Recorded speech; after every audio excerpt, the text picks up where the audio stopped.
ನೋಡಿ ಫ್ರೆಂಡ್ಸ್, ನಾವಿವಾಗ ಟೊಮೆಟೊ ಕಾಯಿ ಚಟ್ನಿನ ಮಾಡ್ತಾ ಇದ್ದೀವಿ. ಅದಕ್ಕೆ ಬೆಳ್ಳುಳ್ಳಿ ಮತ್ತು ಹಸಿಮೆಣ್ಸಿನ್ಕಾಯಿನ ಸ್ವಲ್ಪ ಆಯಿಲ್ ಹಾಕಿ ಫ್ರೈ ಮಾಡ್ಕೊಳ್ತಾ ಇದ್ದೀವಿ. ಫ್ರೈ ಮಾಡಿದ್ದಾಯಿತು. ಸ್ವಲ್ಪ ಜೀರಿಗೆನ ಇವಾಗ ಆಯಿಲ್ ಹಾಕದೆ ಫ್ರೈ ಮಾಡ್ಕೊಳ್ಬೇಕು.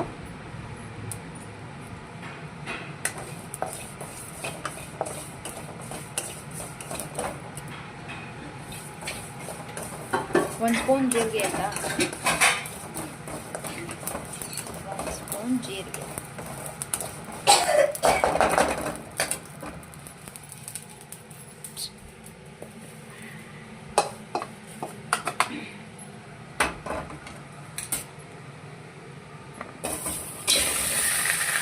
ಈಗ ನಾವು ಟೊಮೆಟೊನ ಫ್ರೈ ಮಾಡ್ಕೊಳ್ತೀವಿ. ಆಯಿಲ್ ಹಾಕ್ಬೇಕಾ,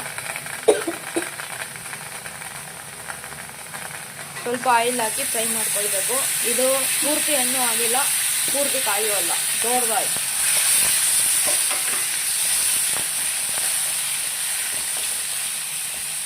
ಫುಲ್ಲು ಸ್ಮ್ಯಾಶ್ ಆಗಬೇಕಾ, ಲೈಟಾಗಿ ಫ್ರೈ ಆದರೆ ಸಾಕು, ಫುಲ್ಲು ಸ್ಮ್ಯಾಶ್ ಆಗೋದೇನು ಬೇಡ.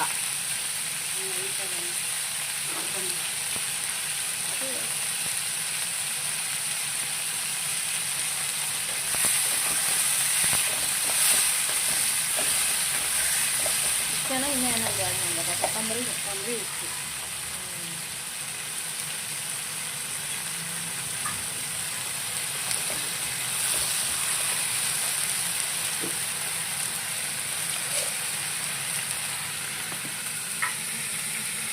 ಈಗ ರುಚಿಗೆ ತಕ್ಕಷ್ಟು ಉಪ್ಪು,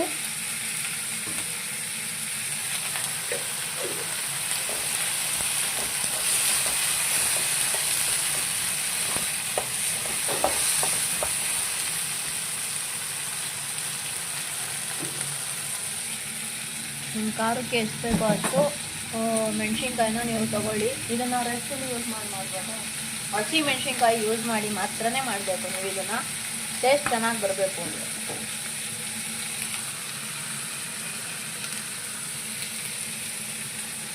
ಮತ್ತು ಹಸಿ ತೆಂಗಿನ ತುರಿ ಇದು.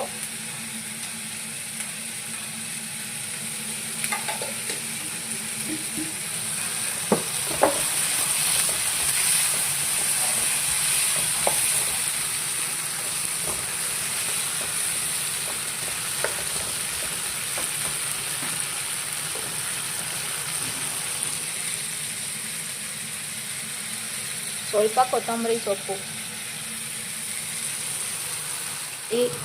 ಇಷ್ಟು ಫ್ರೈ ಆದರೆ ಸಾಕು ಟೊಮೆಟೊ. ಈಗ ನಾವು ಇದೆಲ್ಲ ಹಾಕಿ ಗ್ರೈಂಡ್ ಮಾಡ್ಕೊಂಬರೋಣ. ಕೊತ್ತಂಬರಿ,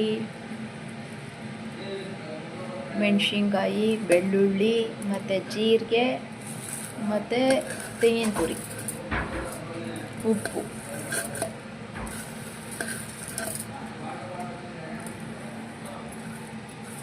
ಒಂದೇ ಸಲ ಗ್ರೈಂಡ್ ಮಾಡೋಕ್ಕಾಗುತ್ತಾ? ಇದಿಷ್ಟನ್ನು ಮೊದಲಿಗೆ ಗ್ರೈಂಡ್ ಮಾಡ್ಕೊಂಡು ಬರ್ತೀವಿ ತರಿಯಾಗಿ.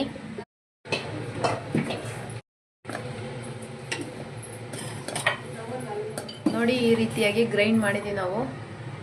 ಈಗ ಇದಕ್ಕೆ ಒಂದು ಒಗ್ಗರಣೆ ಹಾಕಿದ್ರೆ ಈ ಟೊಮೆಟೊ ಚಟ್ನಿ ರೆಡಿ. ನಾನೀಗ ಒಗ್ಗರಣೆಗೆ ಒಂದು ಬಾಣಲಿಗೆ ಆಯಿಲ್ ಹಾಕ್ಕೊಳ್ತಾ ಇದ್ದೀನಿ, 1 ಸ್ಪೂನ್ ಅಷ್ಟು.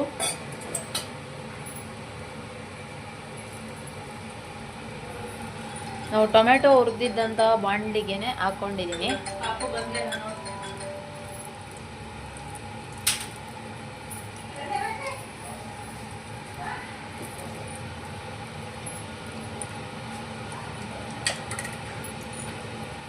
ಎಣ್ಣೆ ಬಿಸಿ ಆಗಿದೆ.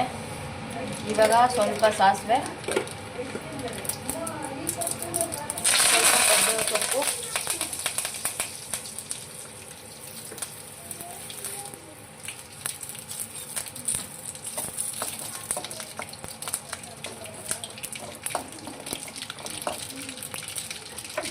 ಗ್ಯಾಸ್ ಫ್ಲೇಮ್ ಆಫ್ ಮಾಡಿ ಗ್ರೈಂಡ್ ಮಾಡಿರೋ ಚಟ್ನಿನ ಇದಕ್ಕೆ ಆ್ಯಡ್ ಮಾಡ್ಕೊಳ್ಳೋಣ.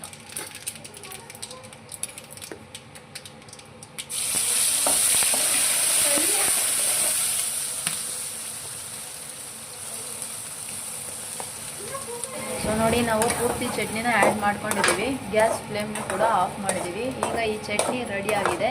ಇದು ದೋಸೆಗೆ, ಮುದ್ದೆಗೆ ಮತ್ತು ಅನ್ನದ ಜೊತೆ ಮತ್ತು ಚಪಾತಿಗೆ ತುಂಬ ಚೆನ್ನಾಗಿರುತ್ತೆ. ಟೊಮೆಟೊ ಕಾಯಿ ಯೂಸ್ ಮಾಡಿ ಮಾಡಿರುವಂತಹ ಚಟ್ನಿ. ನೀವು ಕೂಡ ಟ್ರೈ ಮಾಡಿ ಹೇಗೆ ಬಂತು ಅಂತ ಕಮೆಂಟ್ ಮೂಲಕ ತಿಳಿಸಿ. ಈ ವಿಡಿಯೋ ಇಷ್ಟ ಆದರೆ ಲೈಕ್ ಮಾಡಿ, ಶೇರ್ ಮಾಡಿ. Thanks for watching.